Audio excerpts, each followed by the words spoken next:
Troll చేస్తారు. అట్లా ఒక్క ముక్కలో ట్రైలర్ మాత్రం అరాచకం అన్న. ట్రైలర్ లో చాలా షాట్ ఉన్నాయి. ఎస్జే సూర్య గారు కూడా నిజంగా అసలు వాళ్ళిద్దరి మధ్యన వచ్చే సీన్స్ గానీ, లాస్ట్ హెలికాప్టర్ షాట్ గానీ, మళ్ళా ఐపీఎస్ మన రామ్ చరణ్ గారి లుక్స్ గానీ, పుష్ప రేంజ్ అన్న. నిజంగా చెప్తున్నాను, పుష్ప రికార్డులు ఎగిరిపోతాయి అన్న.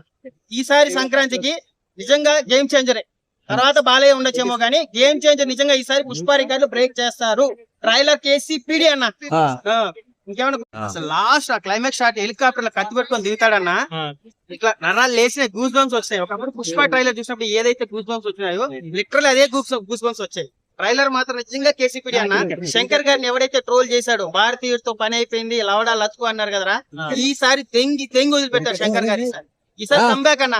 రామ్ చరణ్ గారి ఆకలి 5 సంవత్సరాల తర్వాత సింగిల్ స్క్రీన్ మీద చూడబోతున్నాం. మా మెగా పవన్ అన్న అభిమానిగా చెప్తున్నాను. లాస్ట్ షాట్ ఎలా ఉంది హెలికాప్టర్ లో? కొత్త జినిపోయింది అన్న. ఆ హెలికాప్టర్ షాట్ కోసం 500 వెళ్ళిపోతాడు. నిజంగా ఎవడైతే ట్రోల్ చేశాడో రామ్ చరణ్ గారి పని అయిపోయింది, శంకర్ గారి పని అయిపోయింది, భారతీయుడు 2 అన్న.